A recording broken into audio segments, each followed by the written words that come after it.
Chapter number 6 के कुछ units and dimension. सबसे पहले देख लेते हैं मोशनल ईएमएफ। ठीक है, मोशनल ईएमएफ थोड़ा बहुत फॉर्मूला बता देता हूँ। जैसे मान लो if this is a coil, ठीक है, और ये है north pole of magnet, this is south when it is approaching. ठीक है, ये जब इसकी तरफ जा रहा हो एट दैट टाइम इसके अंदर से कुछ मैग्नेटिक फील्ड लाइंस होगी। ओके, जब ये अंदर की तरफ जाएगा एट दैट टाइम ये जो कॉइल है उसका मैग्नेटिक फ्लक्स चेंज होगा, और मैग्नेटिक फ्लक्स चेंज होने की वजह से ईएमएफ प्रोड्यूस होता है। उसी को बोलते हैं motional EMF. So motional EMF किसकी वजह से प्रोड्यूस होता है? It is due to the motion of the magnet. Magnet जब मोशन में हो कॉइल के पास at that time motional EMF produce होता है। तो उसके कौन कौन से केस? एक तो ये वाला जनरल इक्वेशन है जो किसी के लिए भी काम लगता है, E is equal to B L V, E is equal to sorry पहले minus D five by D T according to Faraday's law. E is equal to minus D five by D T. कोई भी circuit के लिए ये वाला formula चलेगा। If अगर case ऐसा हो that this is a rod mounted on a wire और ये मैग्नेटिक फील्ड कुछ इस तरह से हो, जब कॉइल ये रॉड ऐसे जा रहा हो तो E का वैल्यू होता है minus B L V, where L is the length of the rod, V is the velocity of rod.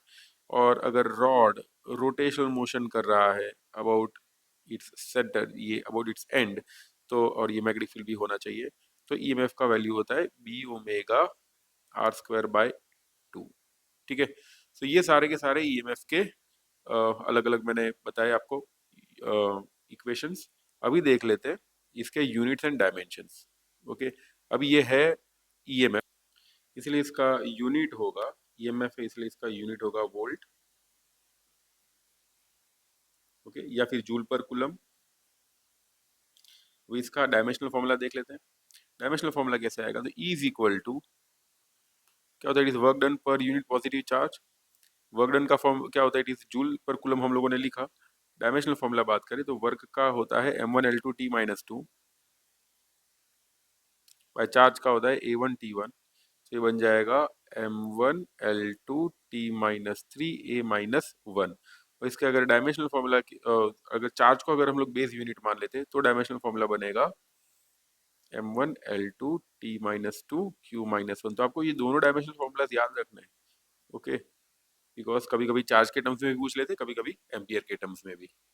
Next अभी देख लेते हैं सेल्फ इंडक्टेंस। सेल्फ इंडक्टेंस क्या होता है? जैसे मान लो एक कॉइल है, कॉइल को बैटरी के साथ कनेक्ट कर देते हैं। जैसे ही बैटरी के साथ कनेक्ट करेंगे तो इसमें से करंट पास होगा, और वो करंट की वजह से यहाँ पे फ्लक्स लिंक हो जाएगा। ठीक है, there will be some flux linked with the coil.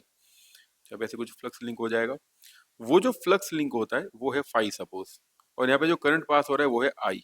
इन दोनों में रिलेशन होता है, जैसे ही करंट का वैल्यू बढ़ा होगा तो फाई का वैल्यू भी बढ़ेगा। तो we can say phi is proportional to I,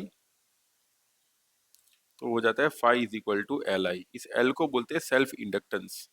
तो इंडक्टेंस का फॉर्मूला क्या हो जाएगा? Become phi by I. ये होता है फ्लक्स। फ्लक्स का यूनिट क्या होता है? इट इज वेबर पर करंट का होता है एम्पियर। तो वेबर पर एम्पियर को बोलते हैं यूनिट ऑफ सेल्फ इंडक्टेंस, और ये होता है Henry. Capital H is a symbol. Okay, इसका डायमेंशनल फॉर्मूला देखते हैं। देखो डायमेंशनल फॉर्मूला फाइंड करने जाए, ये वेबर का, एम्पियर का, इससे अच्छा मैं एक आपको शॉर्टकट बता देता हूँ। फॉर्मूला याद रखना, U is equal to half L I square. ये भी एक फॉर्मूला है, एनर्जी स्टोर्ड। जैसे करंट पास होगा तो इसके अंदर एनर्जी इतनी स्टोर होती है, कितनी? U is equal to half L I square. इसके ऊपर से एक न्यूमेरिकल भी एक्सरसाइज में, इसके ऊपर से देखो यूनिट बहुत आसानी से बन जाता है। देखो U का जो है वो आपको पता है एनर्जी है, तो ये हो जाएगा m1L2T-2। ये हाफ का तो कुछ होता नहीं है, L का फाइंड करना है, और करंट का एम्पियर स्क्वायर नीचे दे देता हूँ, एम्पियर स्क्वायर। इसलिए L का डायमेंशनल फॉर्मूला बन जाएगा m1L2T-2A-2, या फिर कूलम के टर्म्स में देखें तो m1L2Q-2। ठीक है, so this is the dimensional formula of self inductance. ठीक है, हाँ एक और बात, ये जो है ये एनर्जी, इस एनर्जी, ठीक है, एनर्जी अपॉन करंट का स्क्वायर किया हम लोगों ने। फिर से U is equal to half L I square में क्या किया? दिस इज एनर्जी यानी जूल, और ये करंट का स्क्वायर नीचे का, तो जूल पर एम्पियर स्क्वायर को भी हेनरी बोलते हैं। इसलिए बता रहा हूँ एमसीक्यू में काम आएगा। Because which of the following is not the unit of self inductance. तो वेबर पर एम्पियर क्या हो सकता है? हेनरी होता है, जूल पर एम्पियर स्क्वायर और कुछ और दिया हो, तो ये तीन तो उसके यूनिट होंगे ही होंगे, वेबर पर एम्पियर, हेनरी और जूल पर एम्पियर स्क्वायर। ऐसे बहुत सारे बन सकते हैं, बट राइट नाउ इतने याद रखो तो भी बहुत है। तो अभी देख लेते हैं म्यूचुअल इंडक्टेंस। तो म्यूचुअल इंडक्टेंस क्या होता है, इमेजिन एक कॉइल ऐसी है, इसमें से जब करंट पास करेंगे, let the current is suppose I1, तो यहाँ पे एक मैग्नेटिक फील्ड जनरेट हो जाएगा। वो मैग्नेटिक फील्ड के अंदर मैं एक दूसरी कॉइल रख देता हूँ, ठीक है। तो इसके साथ थोड़ा बहुत फ्लक्स लिंक हो गया, तो वो जो फ्लक्स लिंक हो रहा है let it be phi2। So mutual inductance क्या होता है, म्यूचुअल इंडक्टेंस किस में प्रोड्यूस हुआ, कॉइल 2 में। तो mutual inductance produce in coil 2 due to coil 1 is given by the formula phi2 by I1, flux linked in coil 2 per unit electric current passing in coil 1। इसका unit वही होगा जो हम लोगों ने पहले देखा था, वेबर पर एम्पियर, जिसे बोलते हैं हेनरी यानी H। इसका डायमेंशनल फॉर्मूला भी जैसा सेल्फ इंडक्टेंस का है वही आएगा। तो dimensional formula will be M1L2T-2 A-2, और अगर चार्ज के टर्म्स में देखें तो इट विल बी M1L2Q-2, ठीक है। अभी देखते हैं energy density of magnetic field. See, जब करंट पास होता है कॉइल में से, एट दैट टाइम यहाँ पे एक मैग्नेटिक फील्ड जनरेट होता है और इस मैग्नेटिक फील्ड में एनर्जी स्टोर होती है। वो जो एनर्जी स्टोर होती है वो होती है U = ½ Li²। Energy stored is U = ½ Li²। इस ½ Li² को, ये एनर्जी को अगर मैं इसके वॉल्यूम के साथ डिवाइड कर दूं, ये जो पूरा वॉल्यूम है कॉइल का, कॉइल के वॉल्यूम के साथ अगर मैं डिवाइड कर देता हूं तो जो क्वांटिटी मिलेगी उसे बोलते हैं energy density of magnetic field.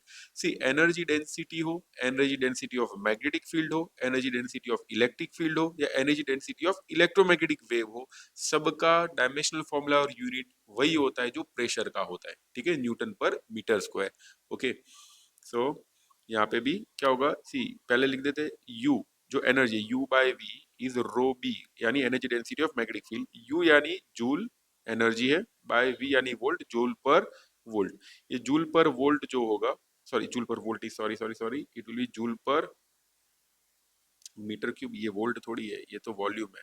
तो जूल पर मीटर क्यूब, तो ये जूल पर मीटर क्यूब हो, वो बन जाता है न्यूटन पर मीटर स्क्वायर, यानी पास्कल भी होता है। इसका डायमेंशनल फॉर्मूला होगा rho B is equal to M1L-1T-2, ठीक है।